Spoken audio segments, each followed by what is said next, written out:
Урматтуу Москва шаарындагы мекендештер, эгерде сиз жакын арада Казакстанга чыгып келүүнү ниет кылсаңыз, сизге тажрыйбалуу айдоочу Нуралы мырзаны сунуштайбыз.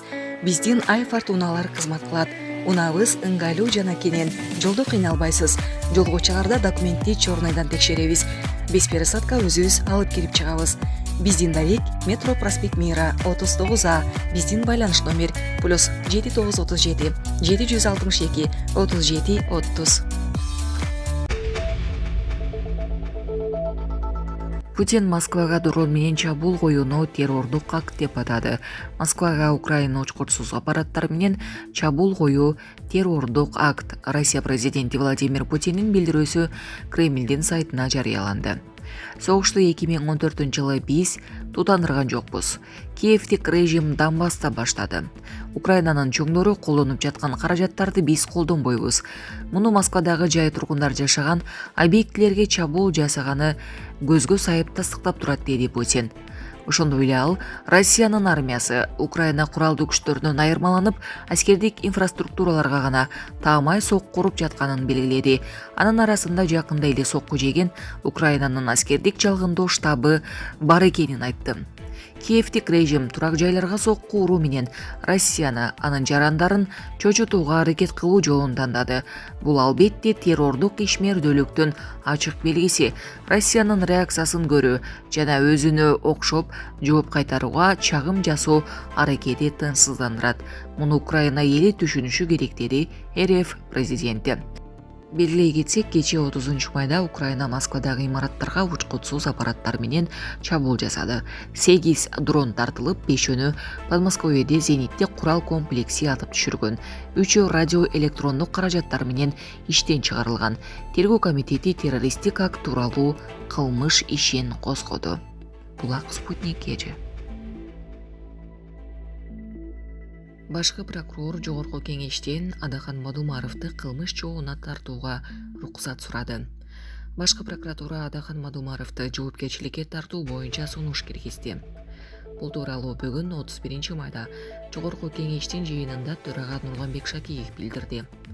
Шакиев башкы прокуратуранын депутаты Адахан Мадумаровду кылмыш жоопкерчилигине тартуу боюнча сунушун 48 сааттын ичинде кароо зарыл экендигин айтып, маселени күн тартибине киргизүүнү тогушка койду. Ошондой эле ал депутаттык комиссия түзүү керектигин кошумчалады. Булак Супер кеже. Садыр Жапаров депутат инвестордон миллиондорду талап кылган. Чолпон Ата шаарына 5 жылдыздуу мейманкана куруу пландалып, бирок жергиликтүү депутат инвестордон акча талап кылгандыктан иш создуктурулган.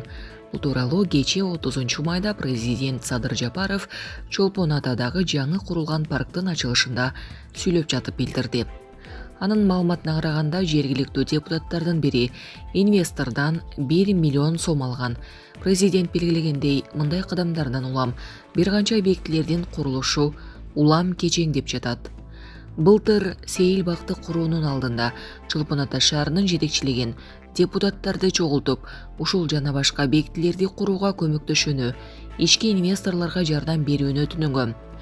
Бул жерде өзүбүздүн бала мейманкана салам десе, бут тосуп жатышат. Арасынан бир депутат урмат деген экен 1 миллион сом алыптыр. Мен каршы чыгам. Депутаттардын баарын каршы үндөйм. Сага салдырбайм. Жаштардын атынан келдим. Жаштар каршы чыгабыз деп $10,000 алыптыр. Ишкер ушулардын оозун басайын деп акча бердим дейт. Тилекке каршы ошентип бут тосуп иш жасап жаткан адамды көрө албайбыз, деди президент. Президент ошондой эле Асман шаарынын курулушунда да инвесторго тоскоолдук кылбоого жана акча талап кылбоого чакырды. Булак Супер кеже. 700 миңге жакын адам жашайт. Асман шаарынын курулушу 30-июнда башталат. Ысык көлдөгү Асман эко шаарынын курулушуна 30-июнда капсула салынат. Бул тууралуу кечээ 30-майда президент Садыр Жапаров Чолпон Ата шаарындагы маданият жана эс алуу паркын ачып жатып билдирди.